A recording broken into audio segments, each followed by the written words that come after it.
Yang ketiga, air yang sudah dicampur dengan karbon barus.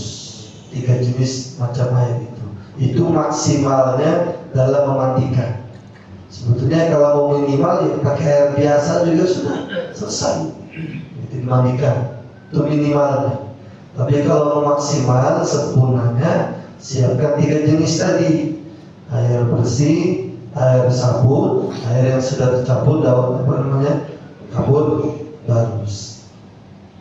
Nah, itu yang mesti kita siapkan. Kemudian kalau mau mandikan di luar karena kondisi kamar mandi tidak ada, maka disiapkan tempatnya. Tertutup kalau bisa Pak.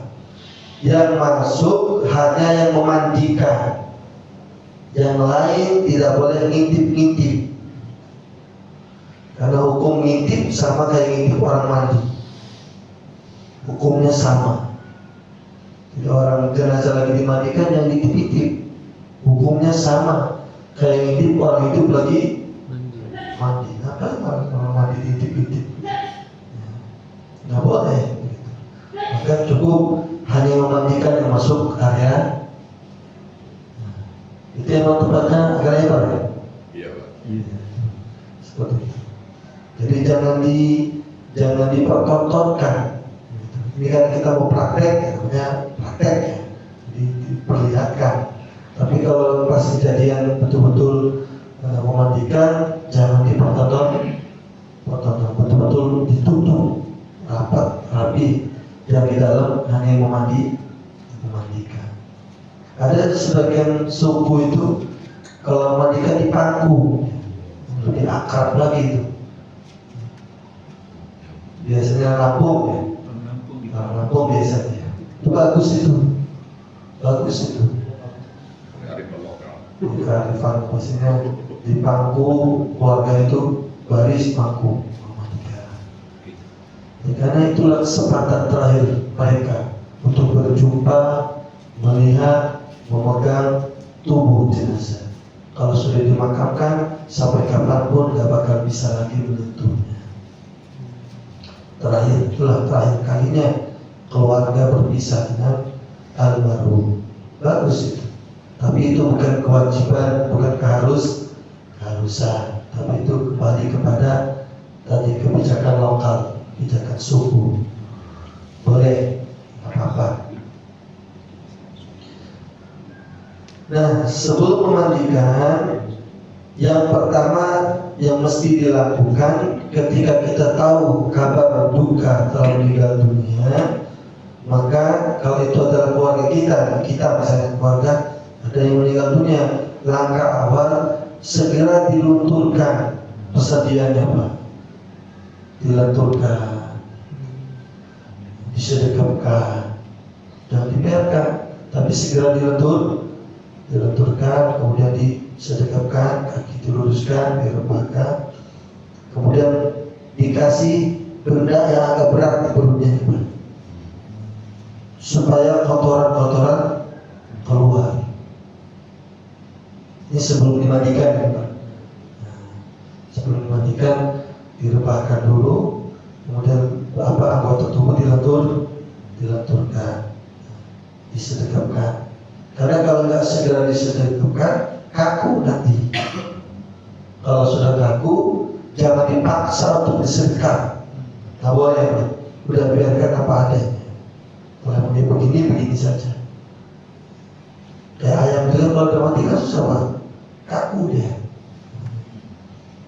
Maka kalau sudah kaku, sudah jangan dipaksa untuk disedekap. Kata misalnya nih, berdosa lah itu. Karena hukumnya sama kayak mematakan orang hidup. Tidak boleh. Jadi memperlakukan jenazah ini sebetulnya sama memperlakukan kayak seperti orang yang hidup. Memuliakan betul. Jangan kasar-kasar, jangan dipaksa untuk disedekap. Ya, sedekap itu nggak harus, selagi bisa disedekapkan. Kalau emang sudah nggak bisa disedekapkan, biarkan apa adanya. Makanya kalau sudah ketahuan meninggal dunia, segera disedekapkan, dilenturkan dulu, kemudian disedekapkan. supaya nanti biar kondisinya selalu begini, nggak bakal jatuh deh nanti kalau sudah kaku itu. Kalau emang kadang-kadang masih jatuh, boleh diikat tangannya itu, diikat supaya nggak lepas. Kemudian yang kedua, ya siap. Yang kedua, lepas pakaian. Melepas pakaian, kalau memang pakaian tidak bisa dilepas secara normal, maka gunting saja dari kanan kiri. Digunting dari kanan kiri, digunting. Kemudian ambil kain sebagai penutup auratnya, ditariklah pakaian itu. Seperti itu. Yang langkah kedua. Yang langkah pertama tadi dilenturkan, disedekapkan. Kemudian dilepas pakaiannya. Seperti itu. Yang ketiga, dibersihkan dulu kotorannya. Sebelum dimandikan, dibersihkan kotoran. Atau boleh membersihkan kotoran ketika berbarengan dengan memandikan. Cuma kalau bicara afdolnya sebelum dimandikan, kotorannya dibersihkan dulu. Bersihkan sebisanya, sampai dipencet-pencet, keluarkan. Itu langkah yang ketiga. Langkah yang keempat, baru diwudukan. Jadi wudu dulu, bukan mandi baru diwudukan. Boleh, nggak apa-apa, mandi dulu baru diwudukan. Cuma ini kita bicara afdol. Afdolnya urutannya diwudukan dulu, baru dimandikan. Jadi diwudukan dulu. Wudunya ya, ambil yang wajibnya saja. Kalau tidak memungkinkan, cukup ambil yang wajibnya saja. Nah, cara mewudukannya, ketika wajah itu jangan dikerucut mukanya, khawatir bersin nanti. Kalau bersin, alhamdulillah itu lagi berarti kan. Yang repot kabur, ya repot kan gitu. Cukup ambil air, dilembabkan saja tangan itu, diusap ke wajahnya. Jadi jangan pula dikucuk mukanya, itu jangan. Tetap dimuliakan itu jenazah. Jadi ambil air di tangan itu, dilap-lap wajahnya sambil niat mewudukan. Kemudian baru tangan dari siku-siku ke sini. Kalau orang hidup kan dari sini ke siku-siku. Kalau orang mati dibalik dari siku-siku ke apa? Kalau orang hidup kan dari sini, orang hidup baru ke siku-siku. Kalau orang meninggal dunia dibalik dari siku-siku ke, ya boleh, nggak apa-apa. Dari tangan ke siku-siku juga nggak masalah. Diwudukan sebisanya. Kalau bisa yang wajib, ambil yang wajib. Kalau kamu yang wajib kan cuma 4 ya. Wajah, tangan, kaki dan kepala dan kaki. Itu anggota wajib. Yang lainnya sunnah. Telinga itu sunnah, kumur-kumur sunnah. Ya susah juga suruh kumur-kumur. Kumur. Jangan paksa. Kumur atau hidungnya juga itu sunnah itu. Jadi yang wajib itu 4 itu anggota wudhu yang wajib: wajah, tangan, kepala dan kaki. Saja yang wajib. Setelah diwudukan, baru kita memulai memandikan. Jadi memandikan sekali lagi yang afdal adalah keluarga. Kalau emang keluarga tidak bersedia karena beberapa hal ya, warga bersedia kan beberapa hal. Karena takut atau bagaimana, maka kita bertindak memandikan. Nah, langkah pertama, gunakan air bersih sebelah kanan badan, sebelah kanan. Boleh dari bawah, boleh dari atas, sebelah kanan. Wajah nanti dulu, wajah.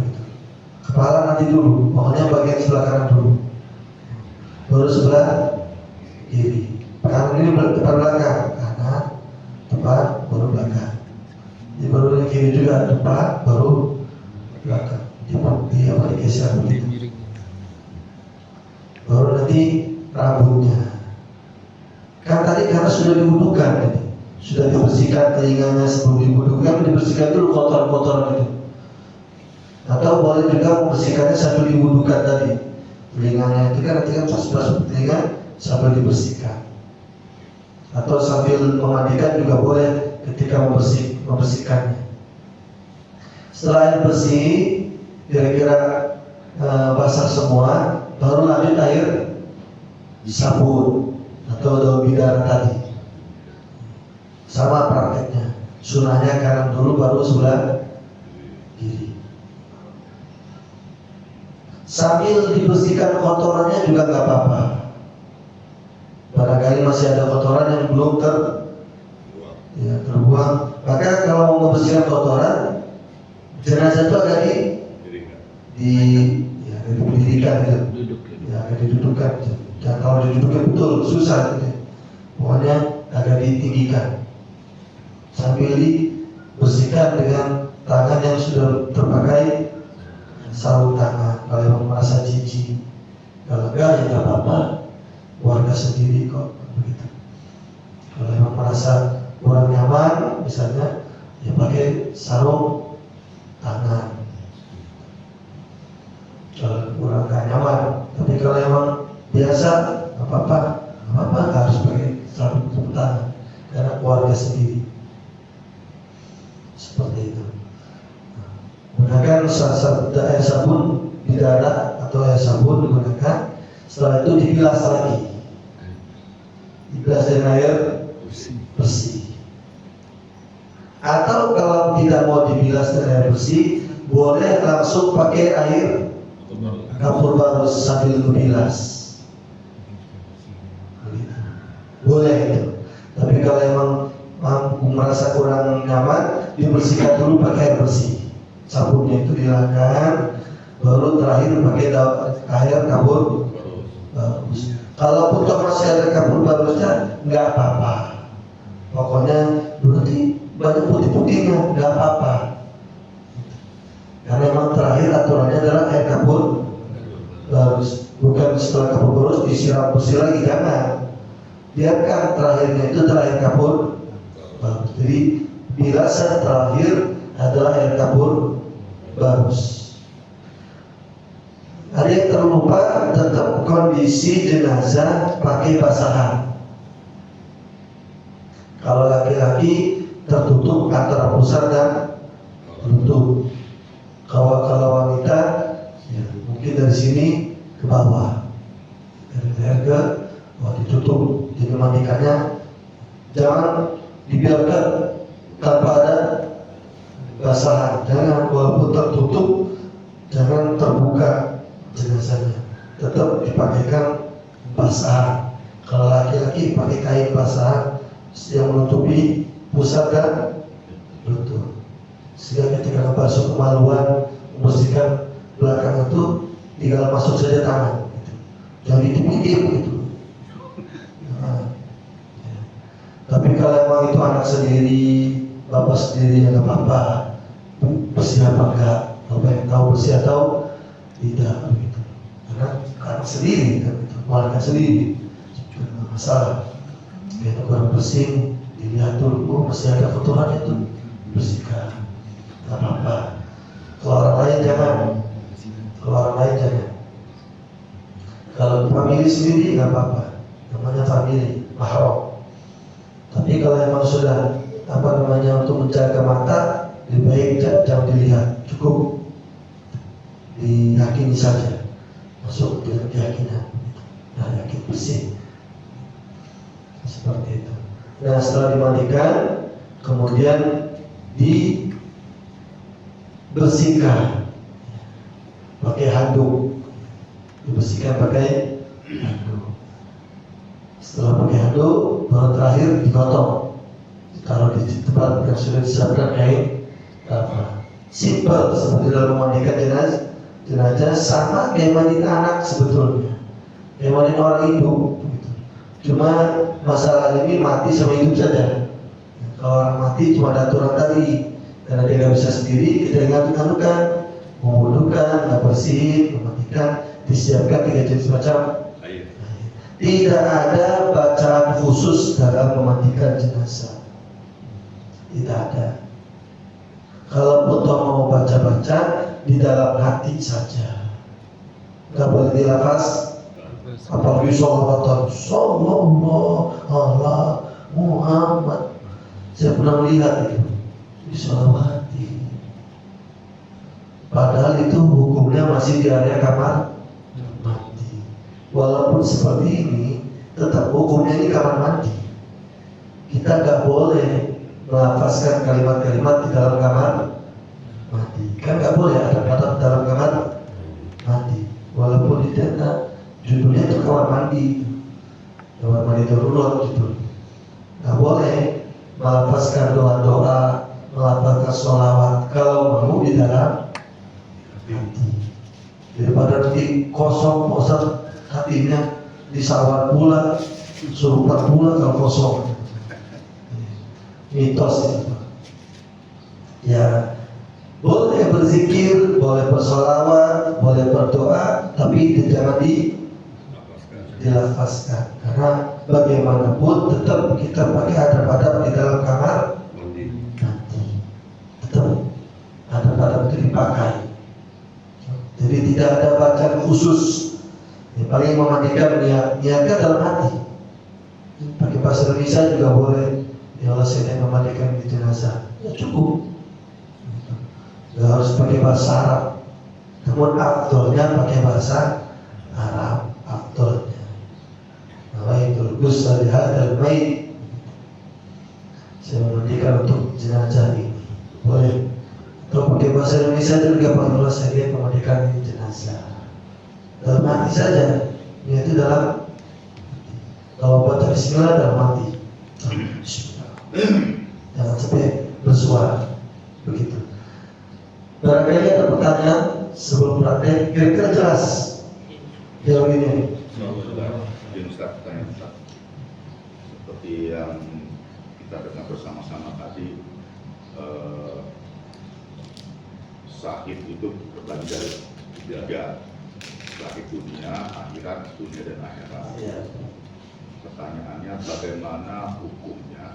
Itu yang sahid dunia akhirat tidak boleh memandikan dan sholatin. Ya. Bagaimana hukumnya apabila ada umat Islam yang meninggal dalam keadaan yang tertentu, contohnya misal beberapa tahun yang lalu terkena COVID, kemudian kecelakaan, sahid dunia dan kecelakaan yang tubuhnya hancur. Bagaimana hukumnya Ustaz? Ya. Jenazah orang Islam yang kondisinya tidak mungkin untuk dimandikan, maka kalau bisa ditayamumkan, tayamumkan. Tapi kalau nggak bisa juga, tidak dimandikan, tidak ditayamumkan, langsung dikafani, tapi nggak bisa disolati. Nggak bisa. Karena menyolati jenazah itu jenazah yang sudah dimandikan. Jadi kalau jenazah yang tidak dimandikan karena dalam kondisi tertentu, maka tidak boleh juga disolati. Karena syarat sholat harus suci. Jadi begitu. Jadi nggak apa-apa, nggak perlu dimandikan, nggak perlu ditayamumi kalau memang kondisinya nggak bisa dimandikan. Kalau buntung satu aja, kan buntung satu tangannya, itu bisa dimandikan tidak? Bisa, cukup tangannya saja. Ketemu ya. Si jenazah itu Ustaz, kayak mana itu nasibnya? Dalam keadaan kan itu meninggal. Nggak masalah, nggak masalah.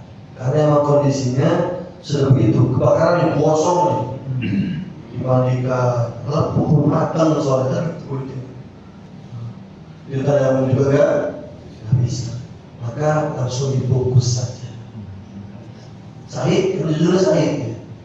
Sahid dunia. Iya, tetap ada pahalanya sahid dunia itu, sahid. sakit parah sehingga sulit untuk dimandikan atau ditajam juga nggak bisa, ya sudah hilanglah kewajiban tadi, gugur kewajiban untuk memandikannya, gugur. Padahal kan hukumnya patut kifayah, karena dalam kondisi tertentu gugurlah kewajiban. Tapi kalau ditemukan sebagian terus dimandikan, tetap juga disolatkan aja sebagian. Apa Enggak utuh. Badannya sebagian yang ketemu. nggak bisa, nggak butuh. Ya, yang disolatkan itu yang butuh atau sholat goib saja. Sholat goib. Yang pula namanya tok di depan. Yang pula ada di tangan. Sholat goib saja. Saya pernah dengar Ustaz. Jadi yang afdol itu memandikan, misalkan yang perempuan meninggal ya, istri, ibu, anak perempuan atau saudara perempuan, itu yang lebih afdol itu yang perempuan juga yang memandikan, baik itu saudara atau kalau misalkan tidak ada orang lain yang perempuan, hanya begitu. Demikian juga yang laki-laki. Itu bagaimana Ustaz? Ya, memang begitu. Memang begitu ya? Ya, saya kan tadi kurang menyampaikan. Jelaskan dan katakan boleh. Cuma kalau afdolnya laki-laki ya laki, perempuan ya perempuan. Cuma tadi kalau memang masa saya nggak boleh mau dinak kok saya nggak saya boleh begitu. Silakan, jangan dilarang. Begitu. Maunya sendiri kan, mau saya mau kambing melahirkan saya harus mau nikah. Boleh, tapi tidak harus dan tidak perlu dilarang. Kalau dia mau silakan, jangan dilarang. Oh, laki-laki kok enggak, anak kandung bukan anak angkat, bukan ya, anak angkat jangan, anak kandung. Nah, jelas ya, boleh, bukan berarti dilarang, bukan berarti harus. Kalau lawan jenis tadi ya, sebagaimana suami istri tadi, boleh, tapi tidak diharuskan dan tidak perlu dilarang. Seperti itu. Ya.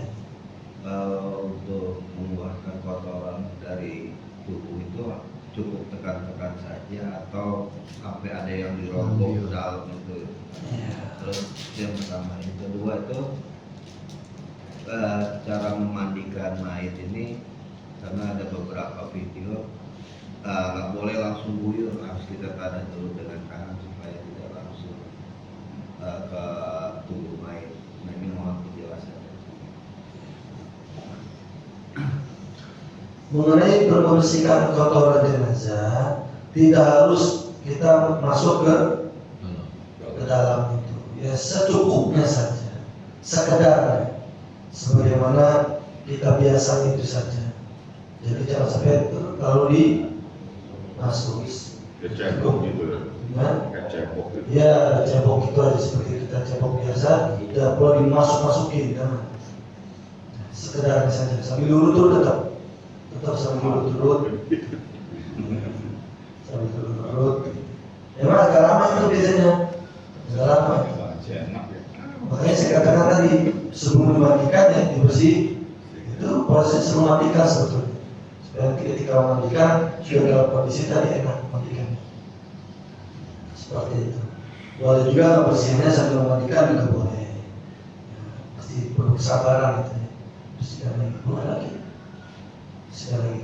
Tapi kalau emang dia bila hanya karena apa namanya mau bergerak kok kurang kotoran terus, karena keluar darah terus dari kemaluan itu, maka pakaikan pampers saja. Kalau sudah dimandikan pakaikan pampers dewasa itu, nggak apa-apa. Karena kalau nunggu kapan selesainya kan gitu. Jadi sudah semaksimal mungkin. Kalau masih keluar terus itu darah dari bawah itu atau dari bawah misalnya, maka cukup dipempeskan saja, nggak apa-apa. Yang kedua, bisa disolatin ya? Waktu disolatin? Ya masih bisa disolati, karena sudah dalam kondisi pempes. Yang kedua, apakah betul harus dia pakai tadi? Sembor aja itu. Sistem ada dulu Ya tadi itu saya katakan kan berawal dari sebelah Kanan. kanan sunnahnya. Itu sebetulnya sunnah. Enggak juga yang nggak apa-apa mau langsung dirujuk juga. Cuma khawatir kaget itu mayitnya. Kaget. Ayo. Ya sebetulnya nggak apa-apa dirujuk langsung nggak masalah. Cuma kan sebetulnya kita lebih memuliakan jenazah. Jadi sebetulnya kita ini jangan terlalu kaku tentang perkara mematikan jenazah. Mesti kita hukumnya. Kalau tahu hukumnya ternyata sunnah, ya sunnah. Yang wajibnya ya memandikan wajibnya. Diratakan dengan seluruh. Cuma kan kita pakai adab. Nah, adabnya begini, pelan-pelan, santai, dan rusuk-rusuk, cepet-cepet. Dan mulai heboh, mereka main heboh. Jangan heboh, butuh ketenangan.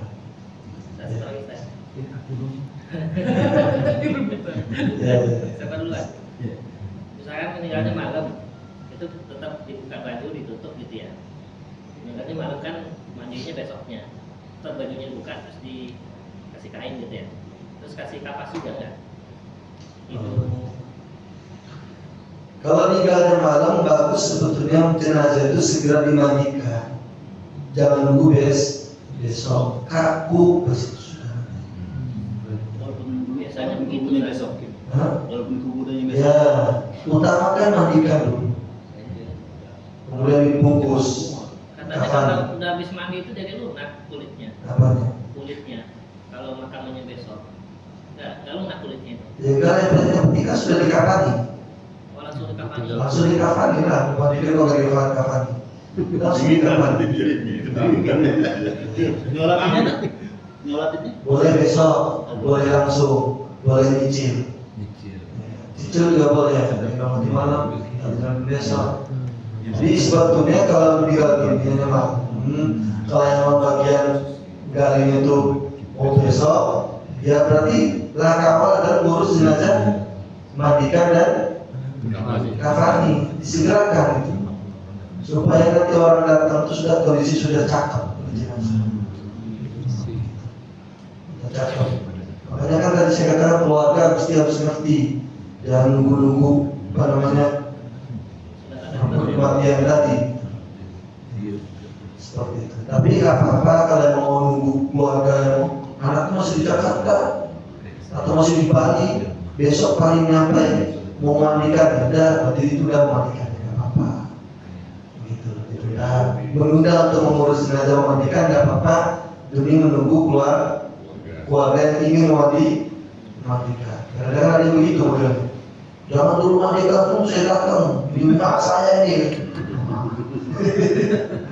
Boleh, nggak apa-apa.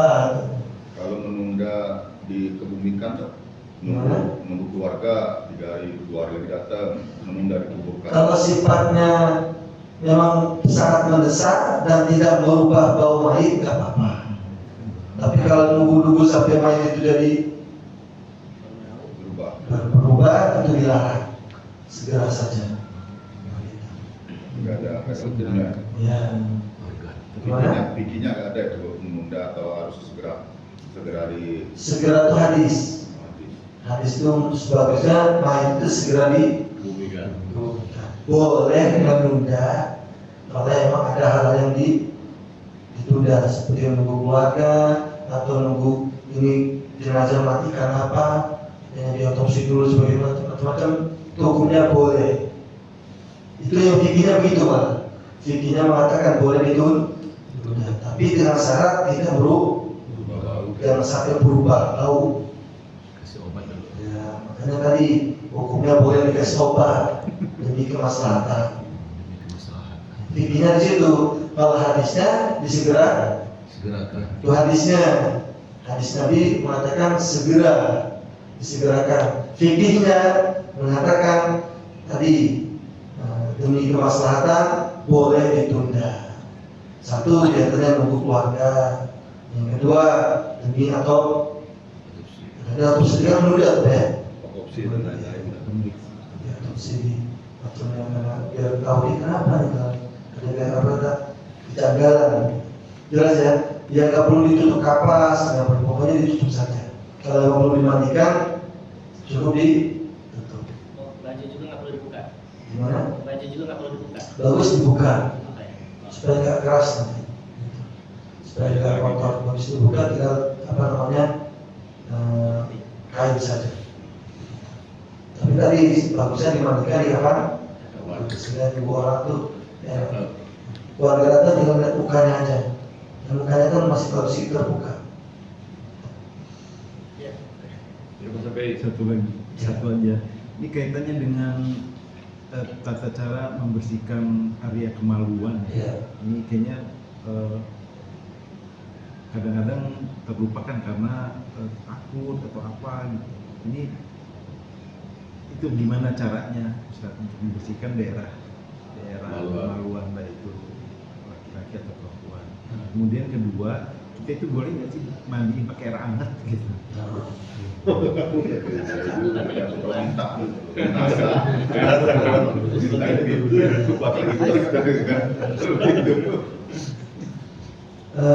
Pakai air hangat sebetulnya boleh saja. Cuma kalau dalam hukum sunnah tadi tidak disunahkan, boleh. Barangkali yang memandikan tapi ditinggal, mandiin sebetulnya.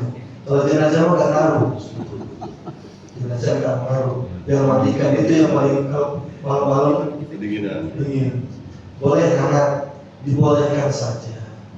Tapi sunnahnya tidak ada pakai air hangat, 3 jenis tadi saja.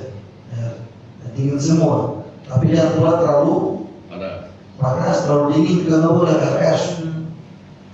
Biar cepat kaku, misalnya gitu. Biar nggak berbau dan sebagainya, juga nggak dibenarkan. Seperti itu, boleh. Nah, kemudian masalah membersihkan kotoran ya tadi. Makanya kalau kita merasa risih, pakai sarung tangan. Ya, sebagaimana kita kepada anak saja, dibersihkan sambil diurut-urut. Tapi kalau apa namanya penutupnya jangan dibuka, cukup di Bisa melihat ya. ya yang dilihat. Kalau emang melihat itu kalau emang mahram ya, sama-sama perempuan, sama laki-laki. Kalau lawan jenis kalau bisa jangan. Tapi kalau sama jenis nggak apa-apa. Tapi tetap mahram ya. Itu kalau nggak yakin, dia kurang yakin nih. Lihat, oh, bukan masih ada. Apa? Tapi tadi apa sejenis kalau jenis kan, walaupun anak kandung. Ya khawatirkan nanti itu jadi hal-hal yang tidak seperti itu. Dibersihkan sebisanya. Kalau kita masuk ke kotor, pakai tangan kiri ya, jangan tangan kanan, tetap tangan kiri. Yang kanan ini untuk apa namanya? Untuk perut. Karena ada yang merah lagi, ada yang bagian merah, ada yang bagian bokit. Nah, sebisanya saja, sebisanya. Ya, sama kayak kita ngebersihin kita habis buang air besar itu, sama seperti itu, bersihkan. Memang kalau orang meninggal ini itu secara otomatis memang keluar Ya, najis, karena kan dia, kencing gitu. ya, karena kan dia, Klepnya. ya, klepnya kan sudah lepas, lepas, sudah kendor semua. Makanya tadi suruh kalau kita mau digigit itu sama keluar, karena masih hidup masalahnya. Kalau orang tinggal punya keluar. Gini aja keluar. Kontrol bola. Jangan di gitu kan, jangan dia namanya kasar. Satu lagi ketuaan nih ketuaan. Tadi Ustadz bilang kan minimal air bersih kalau memandikan dan maksimal 3 jenis air bersih, air bicara, sama kapur bagus. Andai kalau kita mau pakai air apa namanya daun bidara, itu ada tata caranya enggak? Jadi berapa daun bidara, berapa lembar, daun bidaranya diapain? Atau kalau saya kan di Tokopedia tuh banyak tuh daun bidara dalam bentuk bubuk. Nah, Mengenai cara daun bidaranya digerus, jumlah daun bidara tidak ada jumlah itu khusus berapa lembar secukupnya. sesuai kebutuhan. sesuai dengan kebutuhan. Kalau airnya banyak. Kemudian di Cair ya. ya di ya kalau ada bubuk darah lebih cuma kalau mau lebih fadilah asli daun itu dicetak. Kalau mau dapat fadilah lebih tinggi, cuma kan zaman sekarang kayaknya kalau daun beda itu kayak gimana nggak pakai air sabun, karena kan sekarang ada air mawar ya, air mawar itu dicampur apa air mawar. Terus apa namanya nanti dalam ya pengguyurannya itu kan nanti habis disapunin, dibilas air, daun bidara itu baru kapal baru air. Itu ada hitungannya enggak? Jadi maksud saya adalah Berapa kalau kali? kita ngambil wudhu kan juga 3 kali. Nah, Sesuai kebutuhan saja. Sunnahnya ganjil. Kalau bicara sunnah ganjil. Nah, kalau masalah ganjil boleh 1, boleh 3, boleh 7. 5, boleh 7. 5 ya. 5 boleh 7. Ganjil 13 boleh. Sesuai dengan kebutuhan. Sesuai dengan kebutuhan. Sesuai dengan kebutuhan. Tapi jangan mulai lama-lama. Dingin dan 21 kali. Banyak juga kamu sebelah. Kalau 101 satu ganjil. sunnahnya ganjil. Kira-kira Bagaimana afdolnya yang memastikan apabila jenazah itu wanita yang berubah kelamin dan sudah diakui oleh negara, ada putusan dari pengadilan. ya, dia perempuan.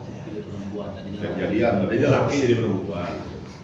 Kalau dia memang sudah berubah, apa namanya, ya semuanya berubah, ada bulunya, ada kepalanya juga dirubah, maka perlakukanlah sebagaimana yang ada. Berarti dia wanita. Sesuai TKP. Ya. Tapi kalau dia ternyata wanita berubah laki-laki, perlakukanlah sebagaimana laki-laki. Seperti itu. Semua ya. Dari memandikan. Ya. Tapi tapi disolatkannya apa itu?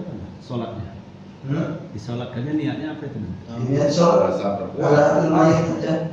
Mayit. Ini jenazah. Cukup saya sholat kepada jenazah ini. Iya kan pakai jenazah perempuan. Gimana? Firlahu-firlahannya nanti. Boleh firlahu, boleh filah. Gak jelas. Boleh firlahu, boleh. Gak jelas. kita bilang kan kalau misalnya sudah berubah dan kelaminnya udah berubah. Nah, Tapi kan ada tuh waria-waria yang Belum. bilang aja iya, jadi Ya. dia Masih belum dioperasi lah. Rekomendasi. ya kalau masih ada maka pelakukan tetap dia masih ada. Walaupun dia melambai. Sesuai TKP. Walaupun dia melambai. Sesuai Walaupun bagaimana dia laki. Ini cek dulu Ya, Pak. tapi kalau misalkan udah ada tetenya tapi Melambai. itu kan bisa disuntik. Ya, ya, ya, Jadi ya. setengahnya udah wanita tapi bawahnya Patokannya masih belalai ya Pak? Iya. Dia mulai tapi dia mulai. Saya enggak. Saya cuma meneruskan saja secara detail. Jadi patokannya kemaluan dan bagian atas. Walaupun mukanya cantik, Bawahnya ya. bawahnya ganteng. Enggak, Tapi ganteng. Cukup. Ya kita mandi. Kita praktek jenazah. Siapa yang mau dimandikan? Sudah ada siap.